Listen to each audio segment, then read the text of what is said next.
Final on ESPN, ESPN Deportes, and the app. LAFC hosts the Sounders. It's win or your season's over in the Audi MLS playoffs.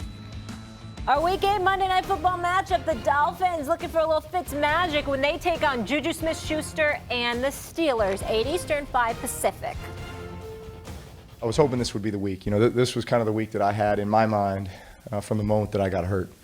I think the doctors and everybody were saying after the bye week, but I was trying to fast track that as much as possible. So as soon as I could grip it and rip it, then you know, I wanted to play. I wanted to be out there with my teammates. That was Saints quarterback Drew Brees after handing the Cardinals a big loss in his return to the field after missing 5 games with a thumb injury. The Saints are currently 7-1, sitting atop the NFC South. Here's how the NFC playoff picture stands at the moment. Saints and Packers are chasing the unbeaten Niners for the top seed. Dallas is the other division leader in the conference, and Seattle and Minnesota currently hold down the wild card spots. On that note, we welcome in Ryan Clark again.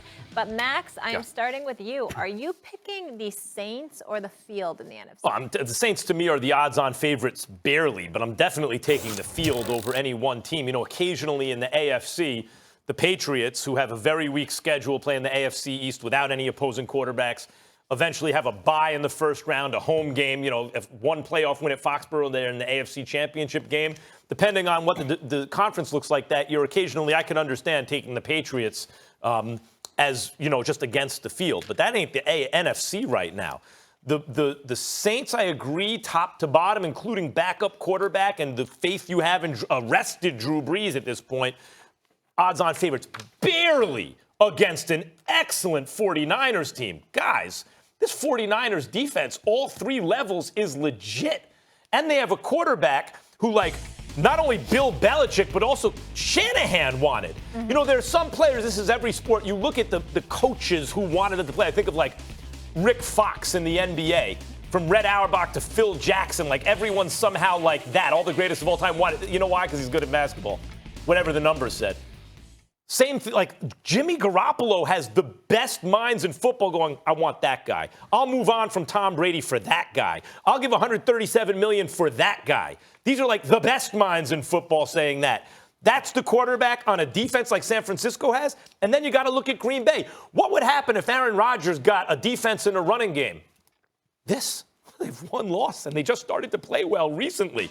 So I can't take the Saints against the field because especially of those 2 teams. But there's some others on the outside, Seahawks with Russell Wilson, especially the Niners and the Packers. I can't take the Saints against the field. I can, and I'll tell you why I can. Because of Drew Brees being back.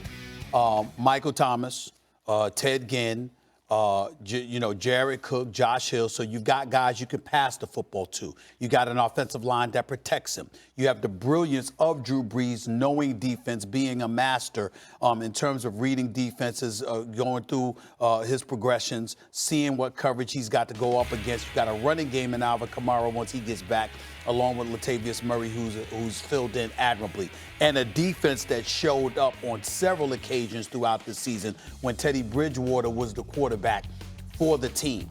When I look at it from that perspective, of course I'm paying attention to the absolutely elite defense of the San Francisco 49ers. Nick Bosa is something special. Possessed. This brother is special. I get it. They get after the passer. They make it easier for their secondary to cover. I get that. Although I consider them to be somewhat susceptible to the run.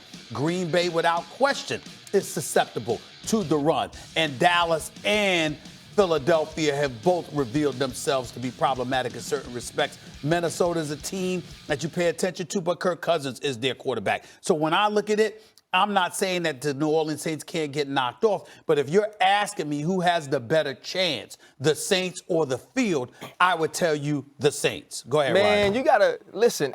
I've been on the Saints since they beat Dallas because I watched this team continue to progress defensively and find ways to win as Teddy Bridgewater got more comfortable and Sean Payton really showed that he was worth that 5-year extension with the way this offense continued to click without Drew Brees. And now when you see where this team is, Drew Brees comes back. He starts off a little slow and not necessarily in production or success, He was going short pass, Michael Thomas, using who right now may be the best wide receiver in the league, and you didn't even have Alvin Kamara. So when you look at this team, they are atop the NFC to me. But I don't know if you remember this movie, Max, but when Frank Dukes was in the Kumite in Bloodsport and he was trying to get to Chung Lee, right? We all knew at the end he was going to get to fight Chung Lee, but it was about getting through every step and every phase of that tournament. That's what the NFC is like. You don't want to play the Seattle Seahawks and Russell Wilson. You don't want to get the Minnesota Vikings if Kirk Cousins is clicking the way he has 3 of the last 4 weeks, with Dalvin Cook maybe being the best running back in the NFL right now. Who wants to play the San Francisco 49ers? Probably the most schematically creative run game I've seen in the history of football is what the San Francisco 49ers have. They have a guy who's going to be maybe not only the rookie defensive player of the year, but the defensive player of the year in Nick Bosa, a back end that's playing exceptionally well and getting better every week. And then you move over to the Green Bay Packers, who to me, the defense isn't as good as people were making them. They're not as good as maybe Aaron Rodgers was making them earlier. But now Aaron Rodgers is getting back to being who he was. And so though you want to say that the Saints are the best team, I don't know if you go any given Sunday in a certain arena, in a certain place, and you say the Saints beat all of these teams. Now, they get them in the Superdome, it can be scary, but these teams are so good. Especially when the Niners, based on the record so far, probably are the best team. Yep. Like, I like the Saints a little better for what you guys said, but I'll give you another movie analogy, Ryan. Game of Death. Bruce Lee, you know he might get kicked down the stairs by Kareem, but in the end he's going to get to the top level. Right. Let me tell you, though, in the NFC, Bruce Lee is Aaron Rodgers, not Drew Brees. Well, you don't know that because it's been a while since that's been the case with Aaron Rodgers. That's number one. And we all know how I feel about Aaron Rodgers. But understand when the question is being asked, Saints or the field in the NFC, how I interpret that question to be. Who's my favorite? Mm-hmm. Of course, there are other teams that could be knocked off.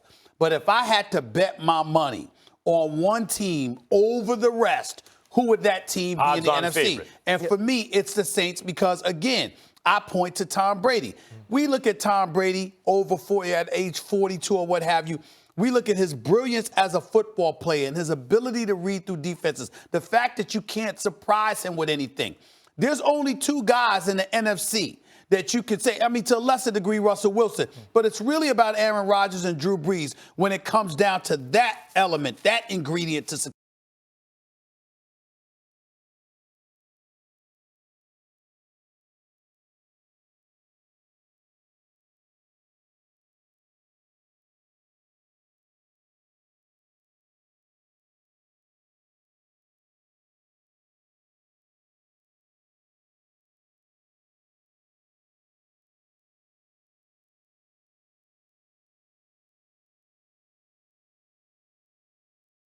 They got dogs up front, whether it's Armstead, if it's Nick Bosa, all of these guys come at you in ways. Well, how do you feel about New Orleans up front?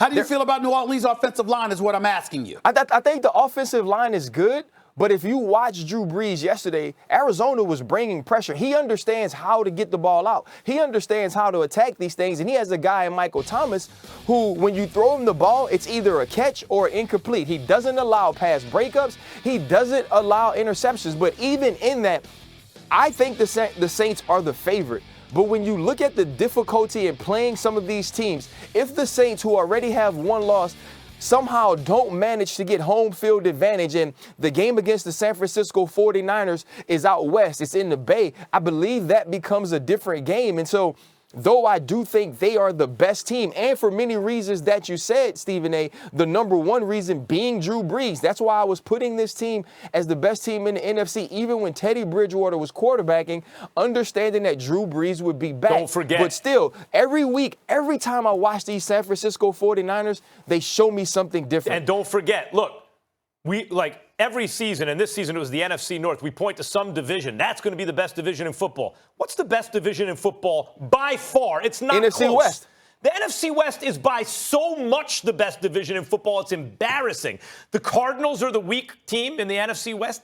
They got 3 wins. The lowly Cardinals got 3 wins. Otherwise, you're talking about the Niners, the Seahawks, and the Rams. If the Niners wind up with the best record in the NFC, period, going through playing all those teams twice, especially the Seahawks and the Rams, they've had the stiffest test with the best record.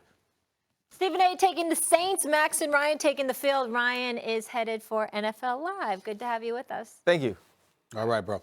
We're running the 2-minute drill. When we come back, does Watt's injury crush the Texans' chances? That guy's got so many injuries, I feel bad. Bill Belichick, the GOAT of all sports. We get into it. We have much more to come this week on First Take. CP3 facing his former team. Will he get the best of Russell Westbrook when they face off tonight in Houston? Plus, two-time Finals MVP Nets superstar Kevin Durant joins us right here in studio this Thursday. Stay tuned all week right here. First Take. Rated T to M.